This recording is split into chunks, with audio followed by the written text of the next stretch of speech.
Hello and welcome aboard the Gallant Says podcast. It is January 25th, 2024. We got some coaching developments across the NFL today. And whether you like Bobby Slowik or you hate Bobby Slowik, he seems to be very polarizing these days. Doesn't look like the Texans offensive coordinator is going anywhere. Here's why. The Falcons, who invited Bobby Slowik into the home of owner Arthur Blank this morning with Arthur Blank, with CEO Rich McKay, general manager Terry Fontenot, and they did not hire him. They instead hired former Buccaneers head coach Raheem Morris, who was most recently defensive coordinator, I believe, of the Los Angeles Rams. Other developments today. The Panthers hired Bucs quarterback coach Dave Canales in a move that, at least right now, certainly reminds of when the Texans hired David Culley. Didn't seem like anybody wanted the job.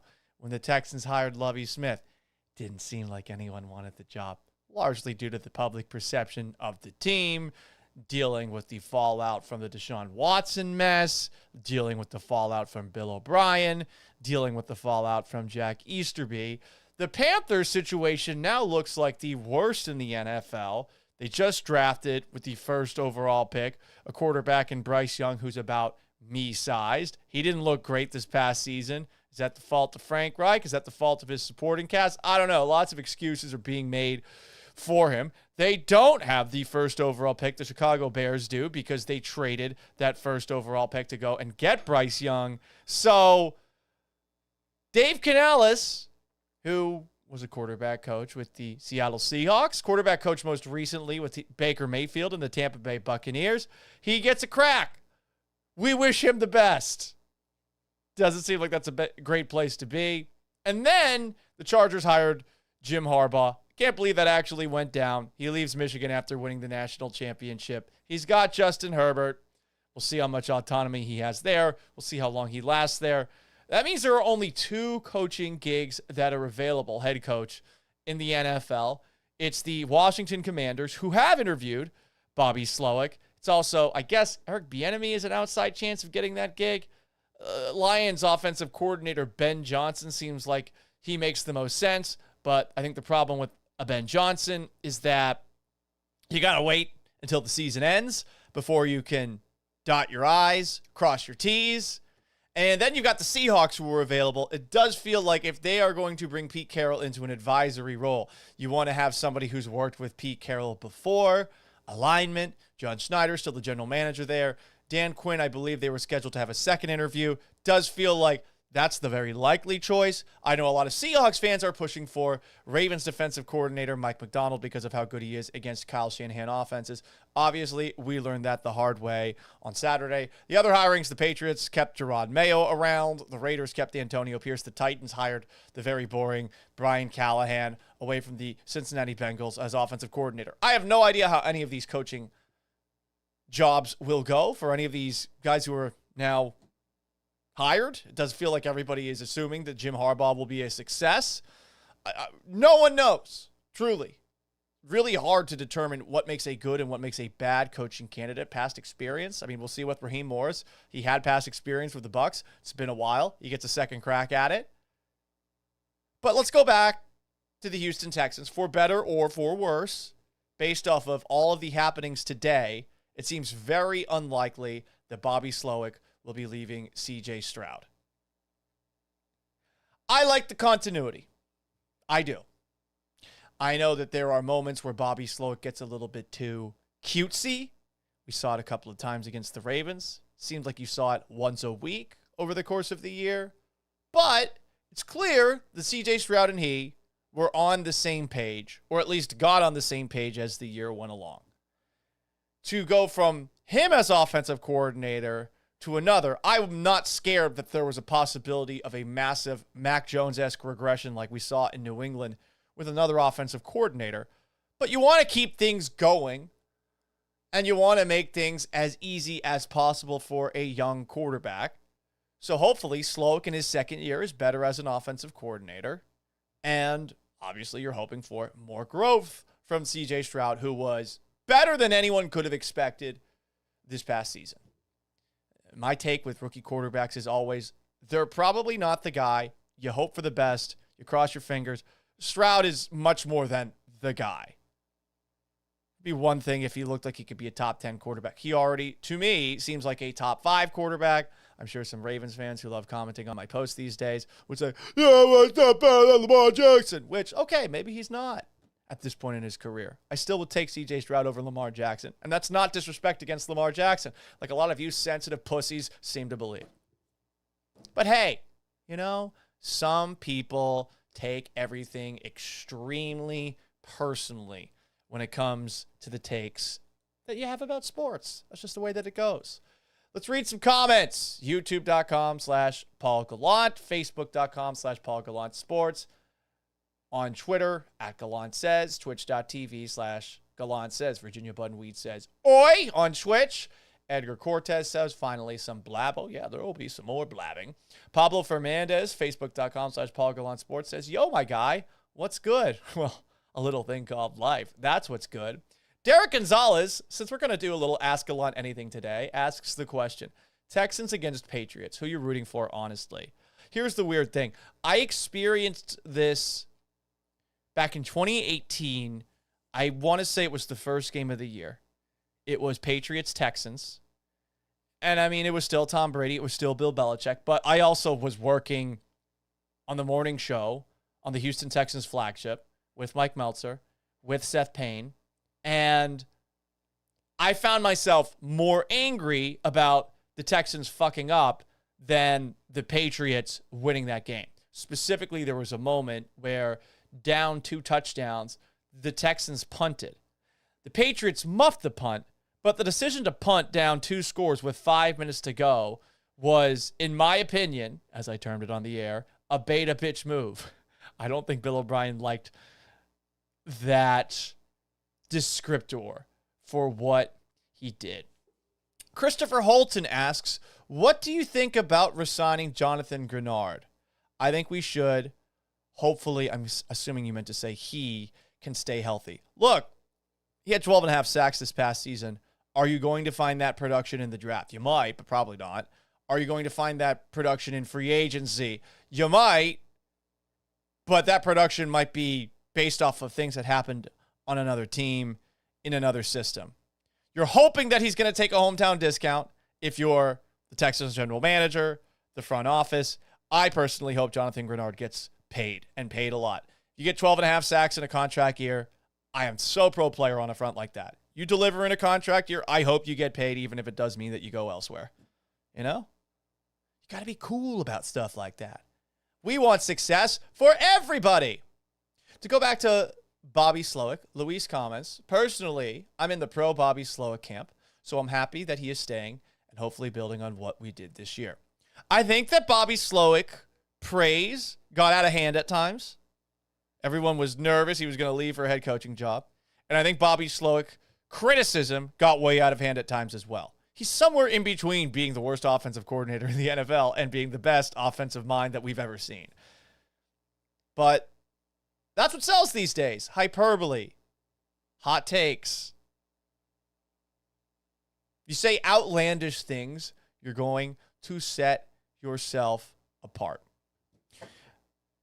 The other dynamic at play for the Houston Texans next season and the offense is Gerard Johnson, his status. If Bobby Slowik isn't going anywhere, will Gerard Johnson be hired as an offensive coordinator elsewhere? Personally, as someone who has spoken with him and had him on my TV show, Sports Zone Unfiltered, on the Cube a couple of times, and considering he once helped me shave off, I think 0.2, 0.3 seconds on my 40 time by showing me how to properly get into a stance, I would love to see Gerard Johnson get an elevated coaching position. Really good dude. And it looks like the Philadelphia Eagles might be looking to bring him aboard. That is somebody that they are looking at as an offensive coordinator. Now, I will say for Gerard Johnson in that situation, the warning I'd have is, do you feel like the Nick Sirianni coaching staff is going to last past this season? That's something you got to wonder about. Stability at your next job. You can be bold. You can take the gig. Selfishly, for all those Texans fans out there, you're hoping that he looks at that Sirianni situation and says to himself, I don't know. What happens if you get fired in October, November? A lot of pressure on Sirianni right now to get his coordinator hires right. And, I mean, this is the third time that he's doing that. He nailed it the first time. I mean, Steichen, Jonathan Gannon, they're both head coaches elsewhere. Steichen's great with the Colts. But did not work out so well last year. Brian Johnson, who Jalen Hurts seemed to like, he's gone. And then, what was it, Sean Desai, then Matt Patricia last year at defensive coordinator. Yikes on both front. King of all Twitches, hater that he is, twitch.tv/Gallant says, I think Bobby fits the Texans perfectly. Slow and ick. Waka waka. Take a lap for that. Jesus Christ. Can we raise the bar for humor? You know, do we have to go straight to the dad jokes? You could do better than that, King. I've seen you commenting on the Paul Gallant Show, ESPN 97.5, 92.5. Esoj comments, shout out from Rosenberg. Shout out from my 2-bedroom condo. And Fuentes Respecter comments, twitch.tv/Gallant says, haters assemble. Ask Gallant anything, by the way. It's on the table. We'll work questions in as I see fit. Going back to what I was talking about a little bit ago, one of the keys to media in 2024 is that you've got to say big, bombastic things. Something is the best or something is the worst. Nuance? That's fucking stupid. No one's going to click on that. You got to sensationalize everything, which does blow for those out there who are rational, who are level-headed. You got to zag if you're not going to do the bombastic positivity or over-the-top negativity. You got to have a take that's different, even if you don't 100% believe it. Because the algorithm these days on social media is more about engagement and comments than anything else. You need an example of that? Well, how about I point to something that I saw on the Utopia podcast, a podcast that my guy Sean Pendergast and John McClain, who I respect, who I like, do.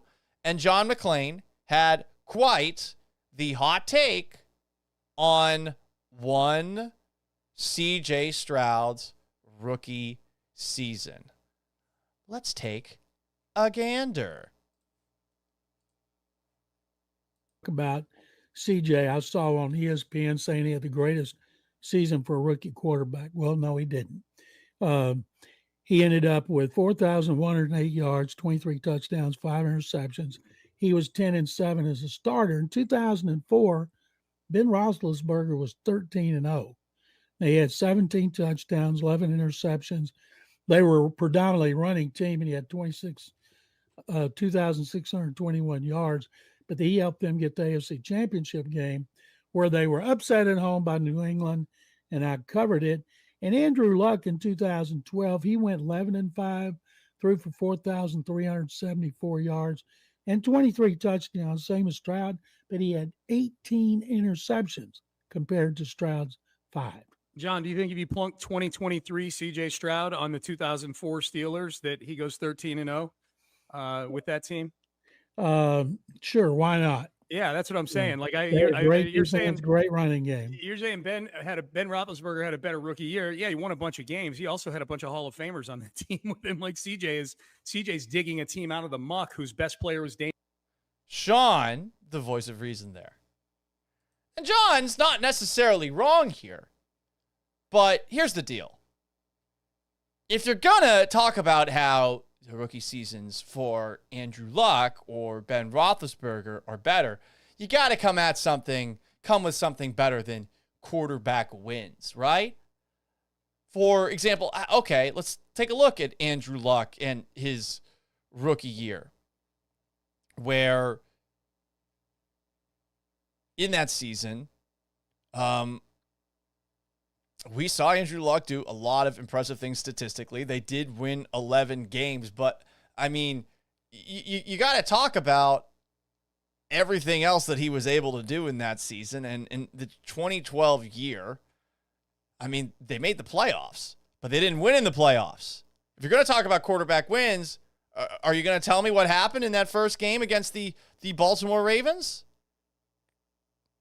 I mean, didn't go so well. Lost.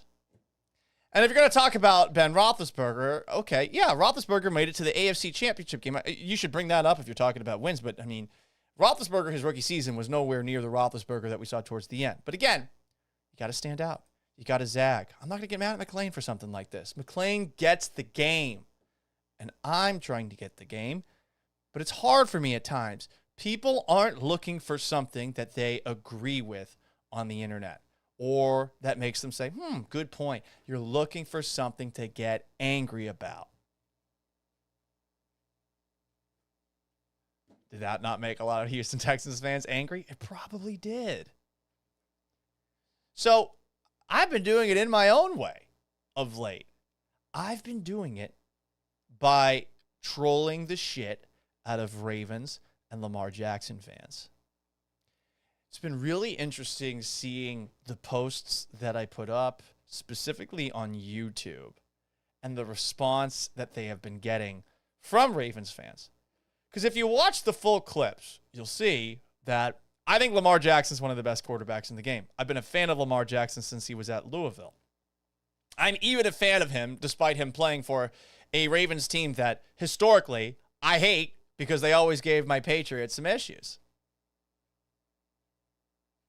He's authentic. I would still take CJ Stroud over him. And now, going forward, but he's definitely one of the top 5 quarterbacks in the NFL. But anyone who watches these little short clips that I'm posting, you're not actually going to check the full video or this full episode for said context. You could say no one has any time or that people are lazy. Take your pick. I don't really care about that. I will admit this, though. I'm pissed that the Patriots weren't able to draft him in the 2018 draft. But if you don't know what I'm talking about as far as the actual clip, this is a post from DJ Bieneme's visit on my radio show the Tuesday before the Texans season ultimately came to an end in Baltimore. You can watch it right now with me. I have Mahomes and Burrow. What? You don't have Lamar? I don't have Lamar. Lamar's about to win MVP for the second time in 4 years. But what? You know exactly what. It's the annoying playoff thing. But the playoff thing is an issue. You're losing your mind. Listen. That's not losing my Love mind. CJ. The results are what they are. Love CJ. CJ Stroud will win MVP at one point or another. He will at one point be viewed as a consensus top 5 guy in the league. We are not putting him above a Lamar Jackson. Like what? That's crazy. Like, do you understand how hard it is to be a 2-time MVP? Yeah, I do. If you're a fan and you want to take CJ over Lamar, cool. Give me reasons that don't say he doesn't have any playoff wins. The reason I would give is that I think that CJ Stroud is a better thrower of the football. Oh, no. Oh, my God. DJ just got up. Is he leaving studio? Oh, my God. He's coming back dramatically. And I think CJ is a phenomenal ball play specialist. So is Lamar Jackson. I'm not saying that Lamar Jackson's bad at it. You see what that brother do with his legs? And that could be the big equalizer in a game. It's not an equalizer. It's the difference maker. So that was fun with DJ, and I love it whenever DJ comes on the show. I do. I never said that Lamar Jackson was a bad quarterback. Hell, I think he's a top 5 quarterback. I would just personally pick CJ Stroud as a quarterback over him because CJ Stroud is a better passer than the majority of quarterbacks in the league, like all but a few. Jackson included. Jackson is better at throwing the football than he has been made out to be. But Lamar Jackson is one of those fun subjects, sort of like Joe Flacco was back in the day, his predecessor, where whether or not he is elite is a major dividing point among sports fans. And there's certainly a racial dynamic to it. But you got to take a look at the comments on that post. It's on my YouTube channel. For the most part, they're your traditional standard uncreative. This aged well. Yeah, no shit. What ages well? Nothing ages well, especially if it's wrong, but what ages well? We all look like shit when we get older. Food doesn't age well. Like, stop. Nothing ages well. A bunch of you don't know ball, too. Okay, your bias probably for the Ravens if you're commenting like that. But I really got a kick out of some of the comments that we got. Mr. Neutral Party commented, the white guy shading Lamar take. So cliche. He can't even take himself seriously. Well, if you watch my show enough, yeah, you know. That's the whole point of the Paul Gallant show. We don't take ourselves seriously. Brandon Brown, 7019. This is what happens when you're dark skinned, fast, and speak with an accent. They will underrate your passing ability no matter what you do. Where did I underrate his passing ability? I just think Stroud's one of the best in the game at throwing the football. Did you see the throw that he made to Devin Singletary? Could Lamar Jackson make a throw like that? I don't know. Who's going to make it more often than not? CJ Stroud or Lamar Jackson? I think it's CJ Stroud. It's a matter of preference here. Hit Stick God. This shows you can't have everybody talking football. That ain't never put on pads in real life. Motherfucker. All district safety at the lowest level of high school football in Florida in a conference that lacked diversity except for one team. All district, baby. All district. CJ over Lamar. He's smoking the best crack in his city. Crack. But see, I'm on to something here because I'm getting the engagement. The only person who seems to get it was Shelby Page Jr., 8298. He's trolling or delusional. The first part.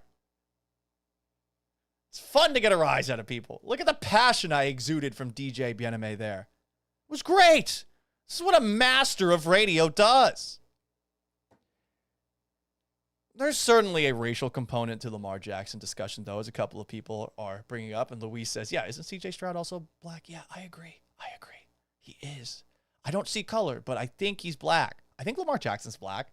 Am I black? I don't know. My eyebrows are black. My hair is black. I can't see color. Such an annoying thing to say when you hear people do that. But I thought to myself, since I am doing such a good job of trolling Ravens fans and Lamar Jackson fans, many of whom seem to think that I am racist for doing it or am doing it because I'm racist, why not go full masshole? Because that would be rather believable, right?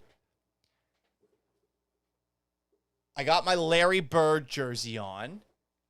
I have a pair of sunglasses that my friends say make me look like I'm racist. And let's go a little bit further. How about I play a Lamar Jackson quote and respond to it like I'm some racist masshole? Let's do a little character acting. Let's do it. Let's go Mark Wahlberg before he went famous. Look up the story about Mark Wahlberg in the convenience store.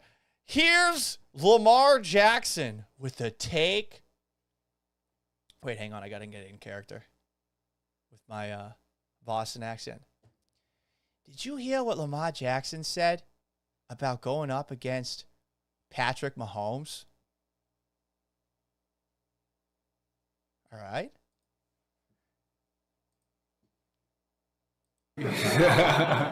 But I don't like competing against him at all.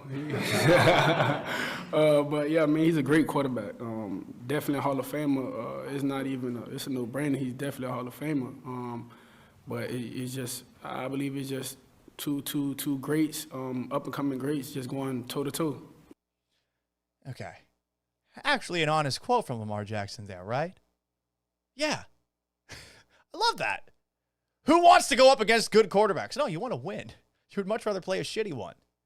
But for the sake of creating a promotional video for my podcast that's going to be heavily edited and make me seem like I'm some racist masshole, We're going to play that clip again for effect. Wait a second. Did you hear what Lamar Jackson said right there? You know, like a heavyweight fight. I don't like competing against him at all. But yeah. I don't like competing against him at all. Wow. People want to put Lamar Jackson over my Lord and Savior, Tom Brady. He'll never be Tom Brady with an attitude like that. Aren't you competitive, dude? What's your deal? Clearly, you're too much of a coward to follow in the footsteps of Tom Brady. That's why Bill Belichick didn't draft you. That's why Mr. Kraft didn't draft you. That's why you never played at Foxborough Stadium, home of the 6-time defending champion New England Patriots. You're soft. You're New York soft. You're Baltimore soft. You don't want any part of competing to be the best quarterback in NFL history. You should be ashamed of yourself, Lamar. You should be ashamed of yourself. Maybe you should go play wide receiver. Maybe you should play cornerback, not quarterback. That's a fucking loser statement right there. And scene. How do we like that? That work? Is that a good Boston accent there? So we're going to post a clip of that, and we'll see what kind of comments we get in response, because I'm sure some people will bite, because that's how you get engagement. That's how you do it. Okay, I wanted to predict some of the takes that we will hear after conference championship weekend is done, because there's nothing quite like predicting the takes. Because who knows what the fuck's going to happen this weekend. I kind of like going into conference championship weekend, just being able to sit back and relax. And I suppose if you held a gun to my head and told me I had to bet on some of these games, I would. But I don't want to do that. No, I don't want to do that. I would much rather just enjoy them. But I can predict what's going to happen on Monday. The takes that you will see on Speak for Your Pizza or all these other television shows that are on at the gym but never have the actual audio up. If the Chiefs make it to the Super Bowl, 100% you're going to get a ton of Patrick Mahomes will catch Tom Brady when it comes to Super Bowl appearances and Super Bowl wins. It's just how it works. They won't talk about how difficult it is to get to 10 Super Bowls to win 7. They will just assume that it'll keep happening, forgetting that Tom Brady had quite the drought in between the Super Bowl runs that he had at the beginning of his career and at the end of his career. The Patriots did make 2 Super Bowls, 2007 as an undefeated regular season team, 2011. They lost to the Giants both times, but it's hard for the Patriots to get even close to it for the majority of that run. Kept on running into teams like the Ravens or the Peyton Manning Broncos, among others.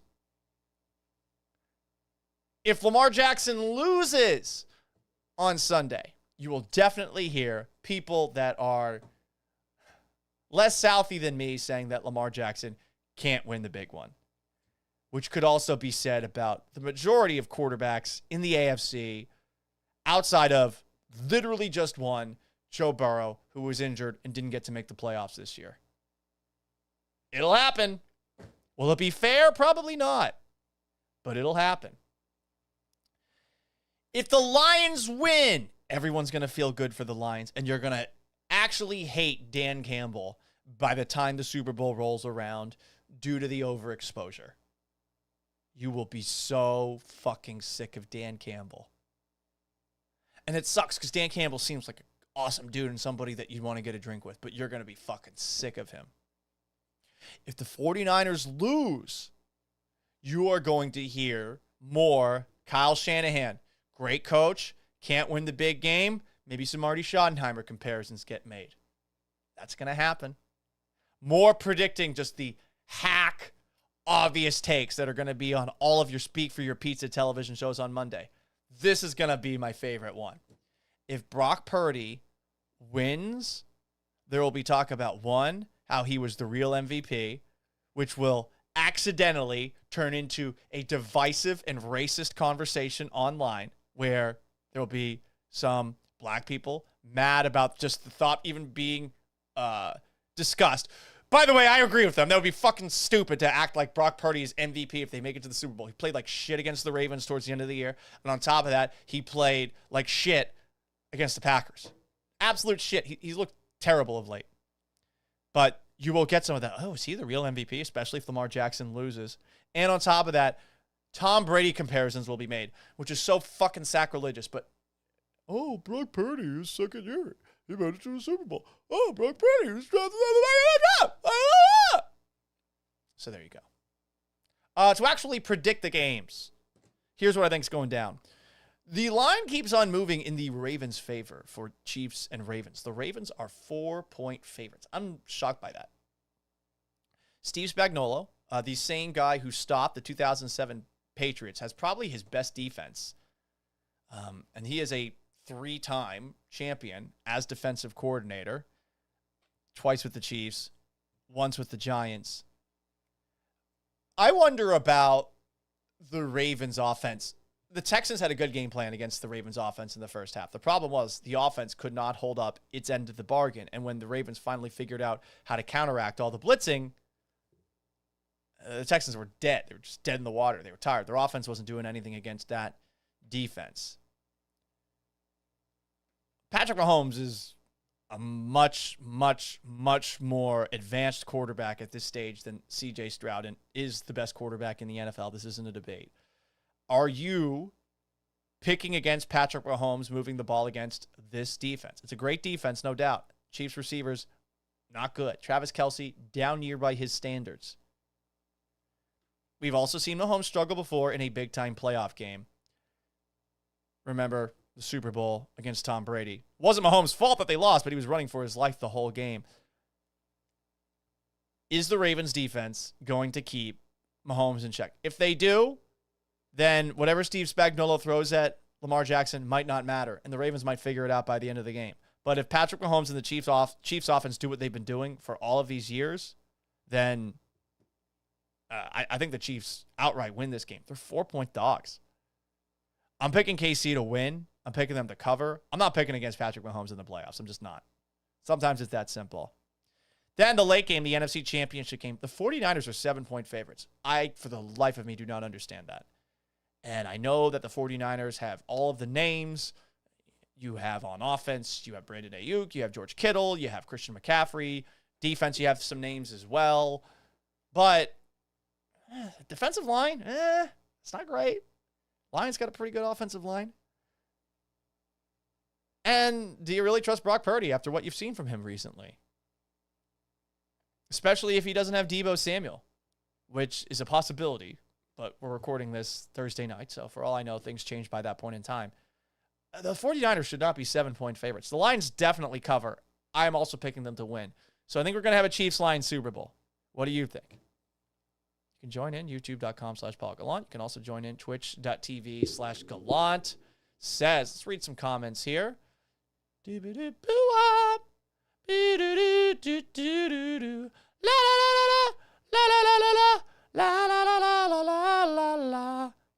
Some people are going after John McClain.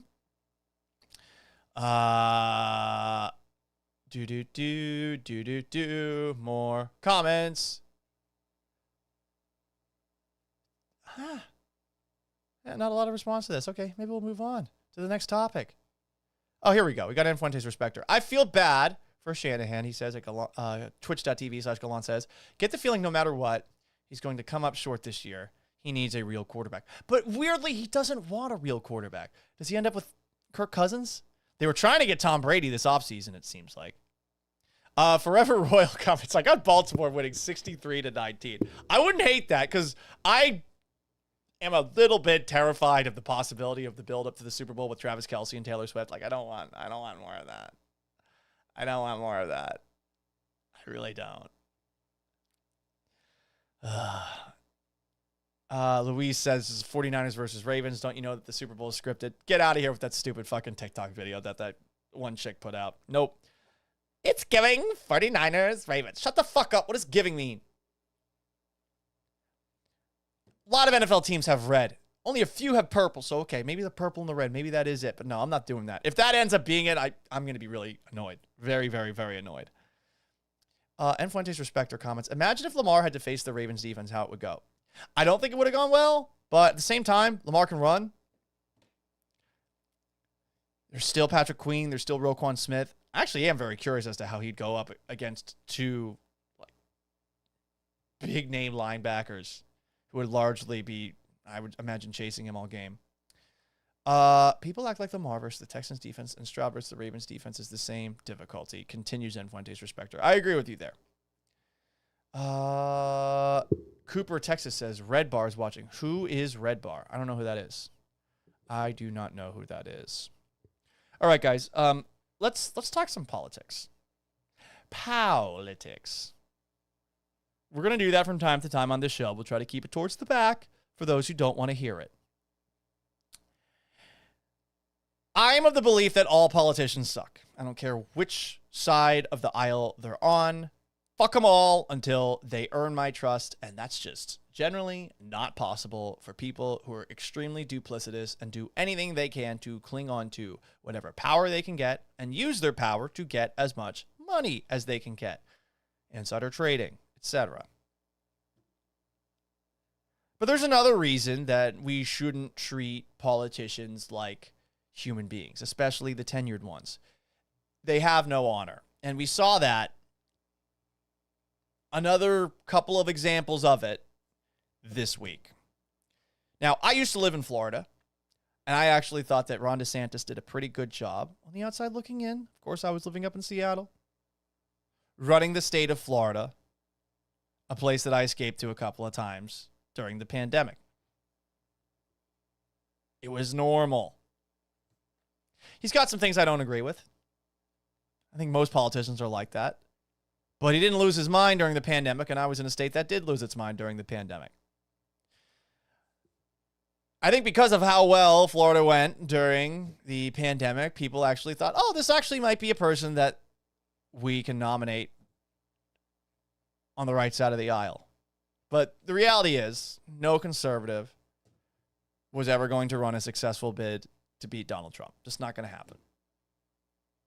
Whether you like him or hate him, I think we all know, like, no one is more, much like we talk about, like, engagement creation for, like, sports talk show takes. No one can get out of the black hole of just entertainment or attention seeking or whatever you want to call it that guy carries with him. You just can't escape it. He is going to suck you in and you're gone. So to bring it back to Ron DeSantis, I can't fathom how a man who dealt with this can ultimately swallow his pride for the sake of the conservative and endorse him. And I don't understand how anyone can respect him as a politician going forward. I suppose we're so used to this. People who lose during primaries just joining the team. But of all the things that Donald Trump said, let's just list them. This is a very funny write-up from the New York Times. In a series of sexually charged attacks, Mr. Trump suggested, without a shred of proof, that Mr. DeSantis wore high heels, that he might be gay, and that perhaps he was a pedophile. He is a trash-talking master, whether you like him or hate him. I think it's very funny that the New York Times is saying, he accused him of this. I don't know. I think this is. I'm not saying it's right. I'm not. It is kind of funny, but I'm not saying it's right.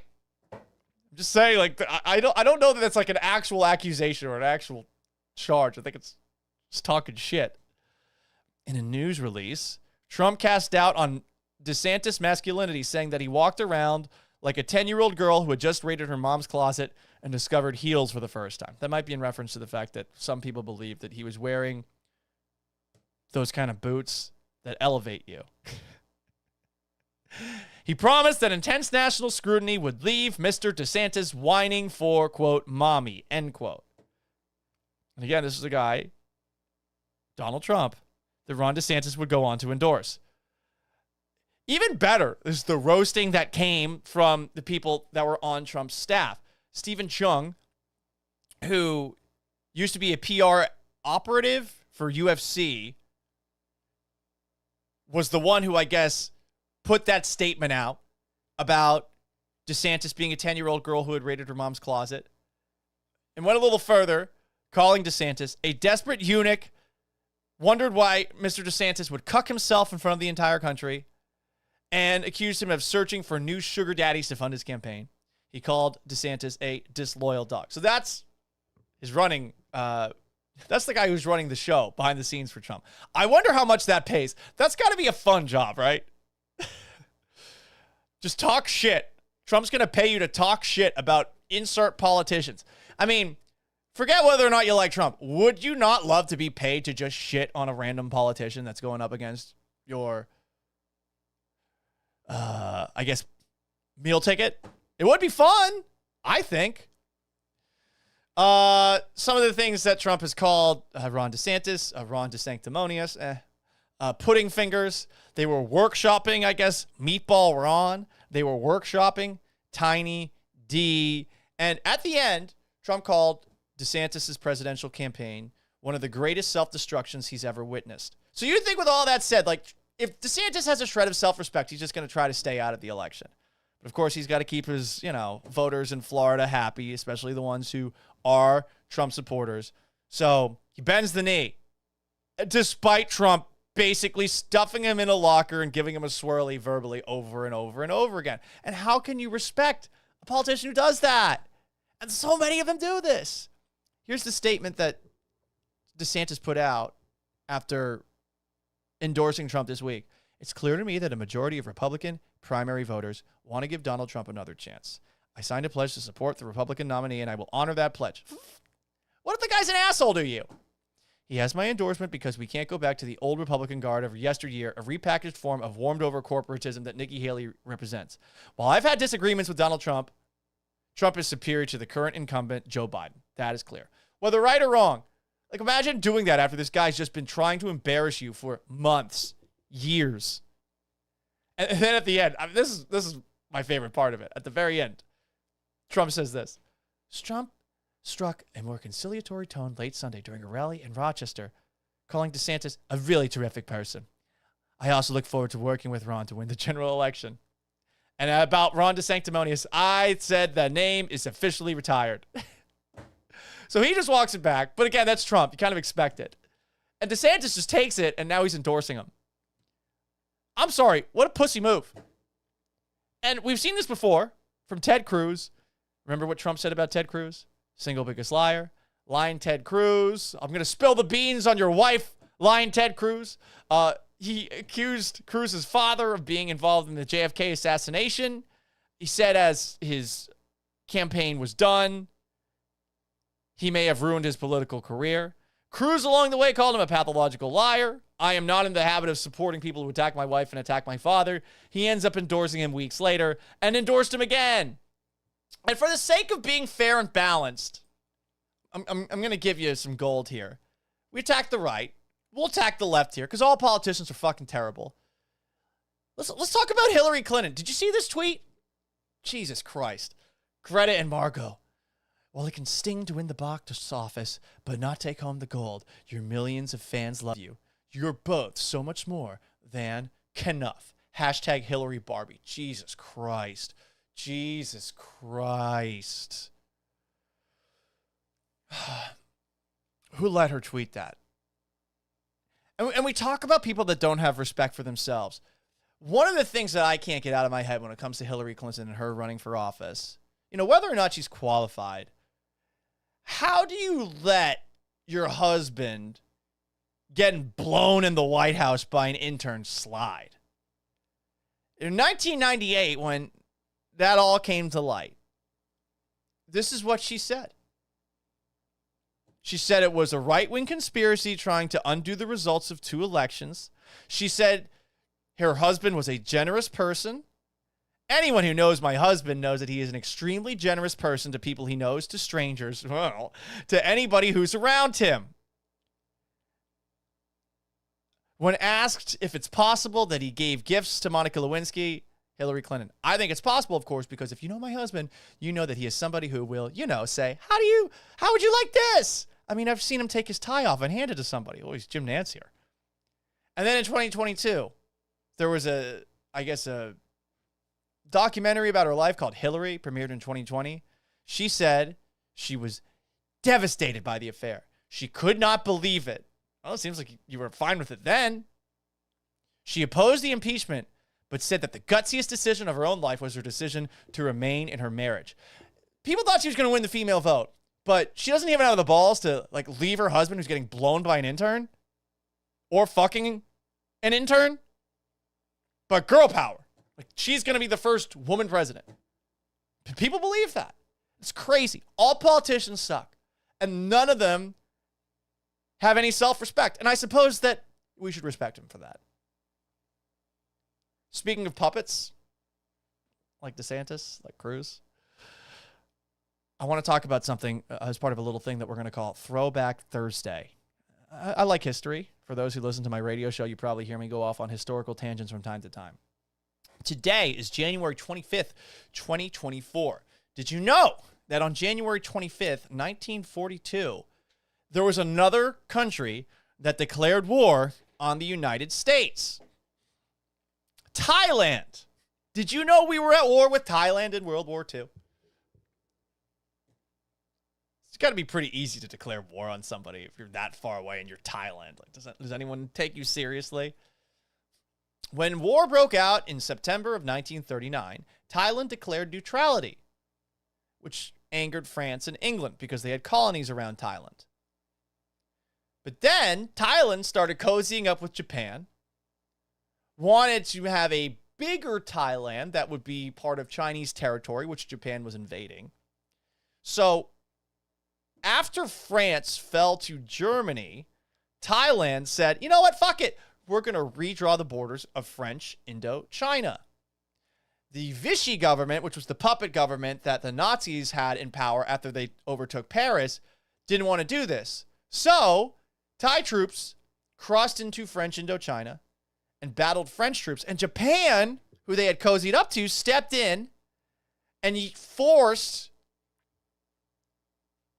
France, through their alliance with Germany, and we're talking about Vichy France here, to cede 21,000 square miles to Thailand. So then, when Japan declared war on the United States with the attack on Pearl Harbor, Thailand was like, fuck it, let's get in on the war too. Because they were trying to kiss Japan's ass. And they also wanted some more Chinese territory.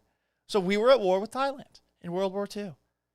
Officially on January 25th of 1942. And one last story, World War II related. January 24th, 1972. That was when the last Japanese soldier of World War II was discovered. So imagine being this guy. The war ends in 1945. But on January 24th, 1972, on Guam, Shoichi Yokoi, a Japanese sergeant, had been found. He had been hiding for 26 years in the jungle. 26 years. And you imagine if you're hiding in the jungle for 26 years and waiting for Japanese troops. One, you are the loyalest motherfucker alive. Fat load of good it did you. But you're super loyal. On top of that, you survived for 26 years with, I'm assuming, out any human contact. I mean, Jesus. This is maybe the toughest man alive. And also staying hidden on a 200 square mile island from 1945 to 1972. He carved survival tools and just waited for the return of Japan and orders. When he was discovered, he was discharged. The war's over, dude. It's been over for a while. Sent home to Japan. He was hailed as a national hero. He married and returned to Guam for his honeymoon. Gotta say, if he's marrying you, this is the loyalest motherfucker alive. You don't have to worry about cheating at all, I would assume. So shout out to that guy, but no shout out to Japan. We disavow Japan in World War II. Someone had to do it. It's a bold take. So there you go, guys. Let's see. Any comments here? YouTube.com/Paul Gallant. Twitch.tv/Gallant. Says lots of politic comments, lots of comments about me being white. Yes, I am very white. 3-leg Sam. Very, very white. Very, very white. The white brings out my whiteness. Anything else? Anything else? Got any questions? Could do a little Ask Alon anything before we get out of here. I know lots of political comments. That's for damn sure. Fucking just dropped a big old fart in the comments section by talking politics, and now everyone's upset. Oh, no. That is going to wrap up today's edition of the Gallant Says podcast. If you haven't already, please subscribe and like this video on YouTube. That's where we get the most money. You can also do it on Twitch, twitch.tv/Gallant Says, or follow along on Twitter at Gallant Says, facebook.com/Paul Gallant Sports, and on Instagram at Sports Gallant. You can also join this program via podcast, Apple Podcasts, Spotify, Stitcher, and SoundCloud as well. Please subscribe. Please rate. Please review. Please tell a friend. Because I love you. I love you so much. And I love money. But I love you more. Barely. Appreciate y'all for stopping by. I hope you guys have a wonderful weekend. So long. Farewell. Another episode drops Monday night. Paul Gallant Show. Check it out on the radio on Friday and on Monday morning as well.